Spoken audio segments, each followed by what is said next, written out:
Hi, I'm Mikata, and this is my paladin, Emilio. Stay with me until the end to see how I beat Diablo being my mercenary. What is this challenge run? Basically, I played a paladin and I was able to use only the skills that the Desert Paladins from Act 2, the mercenaries, could use. So they use jab, and instead of jab I use zeal, which, at least from my perspective, looks rather similar and serves similar purpose. Then my auras were only might, thorns, holy freeze, prayer, blessed or defiance, and my weapons were only spears. I cruised through the content rather quickly. I switched my auras. Thorns was useful only until I got to holy freeze, because it does not scale very well with the multiple player setting. So as soon as I got to Act 2, I was able to enable my holy freeze aura, and until the end that was the main aura that I used. Act 3 was also rather fun, nothing too interesting to mention. Similar story in Act 4. At some point I figured that I could put a label with the player settings that I use. It is really helpful because I forget what it was at the time of the recording. Fun fact, this playthrough started in late May, so it's been one summer of a playthrough.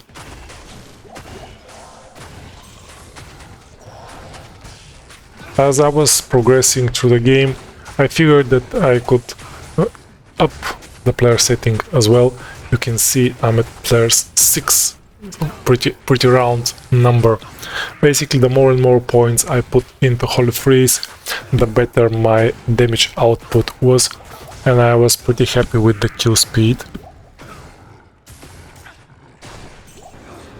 And we get to the very important point in my playthrough, my normal Bale fight, where he dropped an insane item, this claymore, this rare claymore level 60.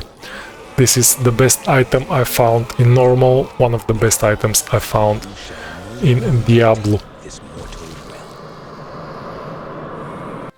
When I identified it, I saw that it has almost 300% enhanced defense, additional damage to undead, and it was etherial. With the changes in BTDiablo, the damage output of this sword was insane. From that moment afterwards, I was using the Act 5 Barbarian with two-handed swords with this weapon. So I headed into Nightmare difficulty with my mercenary Cord. Basically, this run became I was the mercenary of my mercenary, and my main character was my mercenary, the barbarian that uses that ethereal claymore. Funny strategy that came as a result of this approach was that I was able to attack the monsters behind my mercenary. Basically, the range on the spear was good enough, and my mercenary was tanking the mobs, and I was staying rather safe in the back. Nightmare on Dial dropped me an unique amulet, which is kind of a big deal for BTDiablo. I was hoping for Nokuzan's relic, but it turned out to be another decent amulet for a soul self-found playthrough. It was Mahim Oak's Curio amulet. After that I went through Act 2 and got to Duriel, and when I defeated Duriel, what a surprise! Another unique amulet. What's the chance to be Nokuzan relic? It has been good chance, but it turned out to be another amulet, another Mahim Oak Curious Amulet. So my mercenary got one of those as well. Then, with the Magic Find Potion from Duril, I went back to Andariel and I beat her, I killed her once more, and this drop is the best thing that could have dropped at this point. I got the set boots Rite of Passage, and in BTDiablo Rite of Passage cannot be frozen instead of the Diablo 2 half-freeze duration. And basically this was my source of cannot be frozen until the end of the playthrough. Until I got to Act 4, I found myself a Korun, and I was debating for a moment whether I should make a hustle in an armor or in a spear for the Fanatism aura or for the faster run walk and attack speed. I was looking for 3 open socket armor. Usually I keep one of those in my inventory for cases like this, and I realized that I don't have a 3 open socket armor. So I tried to roll a Warfork for 3 open sockets, but unfortunately it rolled only 1 socket, so I had to go and find myself a 3 open socket armor. And just as I went out of the waypoint, I found a socketed breastplate, and it turned out to be just what I needed, 3 open socket armor. So I decided to make the hustle in the armor for the faster run walk and the attack speed. And shortly after that I went for my Nightmare Hellforge, and another very lucky roll over here. A lemon, you can see the light falling from the sky. That's an addition to BTDiablo for the higher runes. So I was able to make myself a treachery armor, and I was set with the resists. On this patch, Eldritch is back to its normal form. For more than a year it used to be a pack of Death Lords that were absolutely devastating on a playthrough, and I've had many deaths.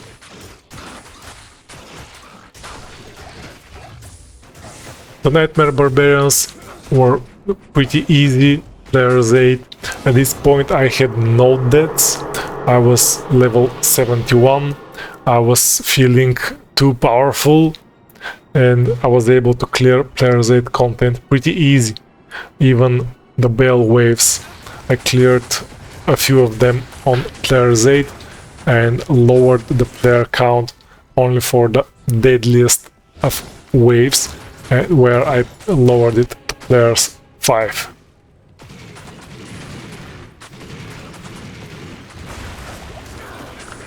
At level 74 I defeated Bale, and this is one of the rare occasions where I was almost at level 75, so I have no big penalty from the Hell difficulty and level 85 areas in BTDiablo. Unfortunately, the Bale drops in Nightmare were nothing too interesting. And here I am in Hell, where the insanity in BTDiablo starts. As you can see in Bloodmore, I have pretty hard time killing the monsters, trying to survive. My damage was okay, it was my survivability that was rather low. So Bloodmore is area level 75, and I am still not owning everything here. So I started to realize that the player's 8 Nightmare was the best I could got, and Hell will be very different ball game. Something that surprised me was Maggot Lair in Hell difficulty. Usually I struggle over here a lot, but with the damage from Holy Freeze, from my spear and my mercenary, who at this point had the exceptional version of that 300 ED ethereal sword, I was able to clear Maggot Lair pretty easy, and I'm really happy to get through this. The next very rough point is Arcane Sanctuary with the Spectres, and I had not realized, I did not know that Spectres don't get affected by the Holy Freeze aura. That was an unpleasant surprise, so I couldn't slow them. And as they are immune to physical, I relied only on the cold damage from my Holy Freeze. I was lucky with a first way summoner, and I was able to get out of Arcane Sanctuary rather quickly.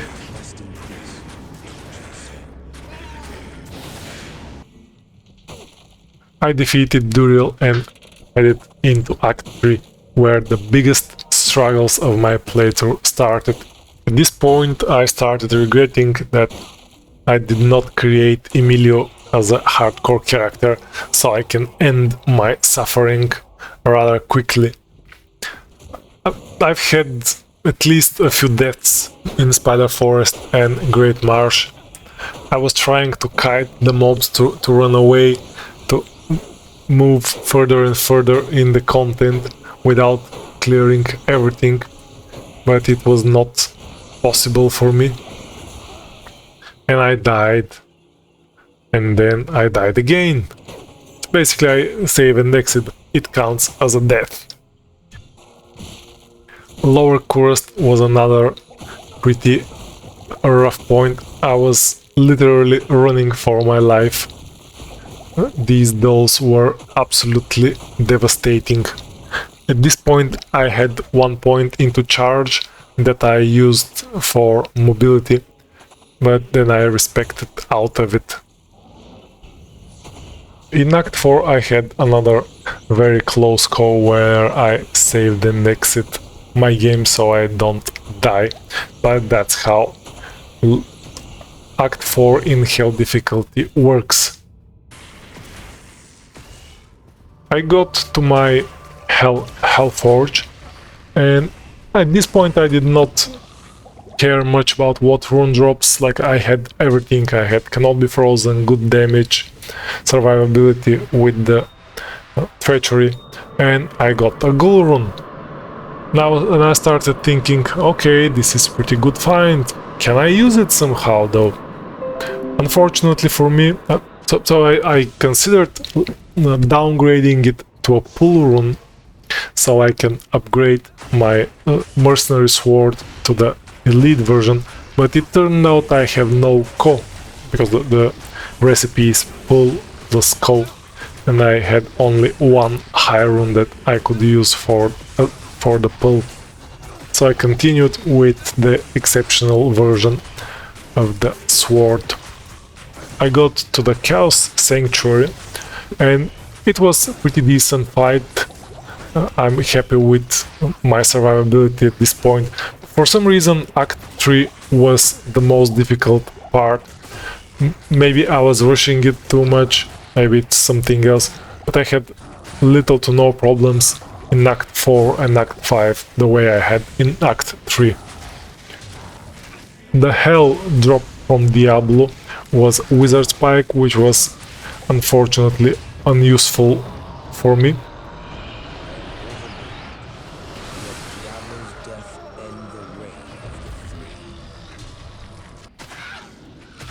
With the Magic Find potion from the Diablo fight, I went and killed Bonash, who dropped a Demon Limb.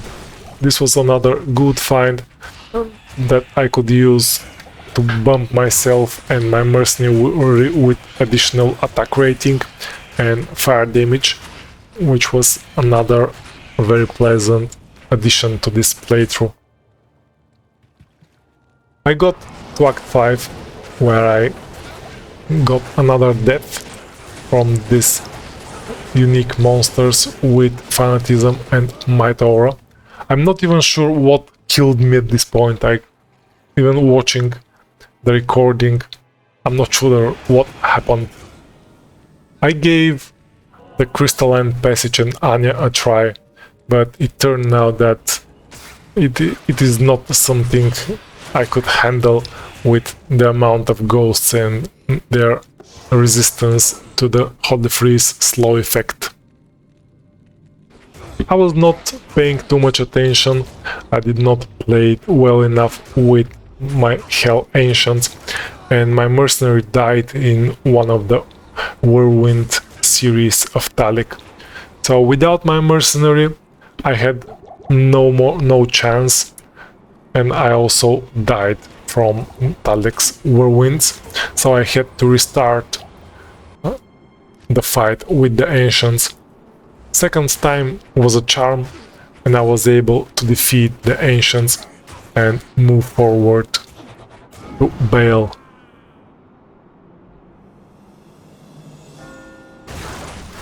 The Baal fight was another okay fight. It was decent. I had a crushing blow from a strength rune word that I swapped with my inside war fork, and this is how I beat BTDiablo as Emilio, the Desert Paladin.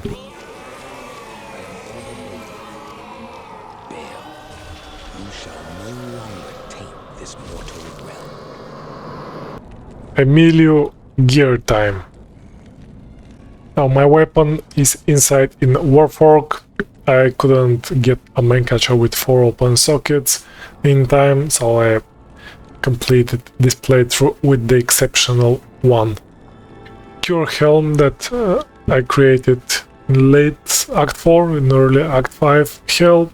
I could have done this a bit earlier. Before that I was using this crafted helm with added damage jewels and a little lightning resist. The helm itself also had lightning resist. Gloves, resist and magic find, pretty nice gloves. The belt is a rare one with a little life mana and dual res. Hustle, rite of passage boots that in BTDiablo have cannot be frozen instead of the half freeze duration. Rings, as usual, a little res, and the amulet is Mahim Oak Curio. On swap I have the famous and very helpful teleport staff. My charms are, as usual, res, life and a little magic find. This is my combat skiller.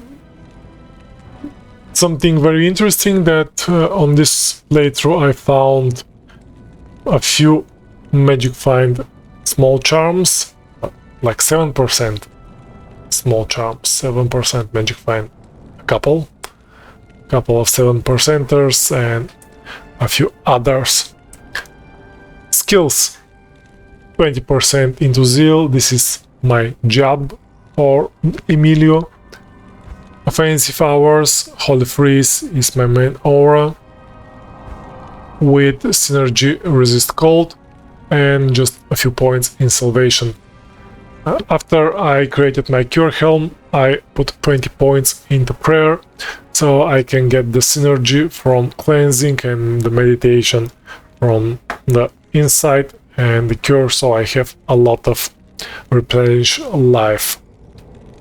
My mercenary, or actually my barbarian Cord, who has been the main character on this playthrough, has a treachery that the two of us have been swapping for additional res. I got the Lem rune from Hellforge. He has a heart for cannot be frozen, and he also has Mahim Oak Curious Amulet, chance to open wounds on the belt, life leech on the ring. I have forgotten what this ring is. And this is the main star of this playthrough, this ethereal claymore. It dropped as a claymore that I upped to the exceptional version that I can't pronounce. Dacian Falx? I have no idea. That has insane amount of damage. and you can see my barbarian cord has between 1500 and 3400. The stats are nothing interesting, enough for the gear for the demon limb and the majority into vitality. Thank you so much for watching this playthrough. I hope you enjoy. Let me know in the comments which part do you find the most interesting, the most funny. I'll be really happy to read it. And I'll see you in the next video. Bye.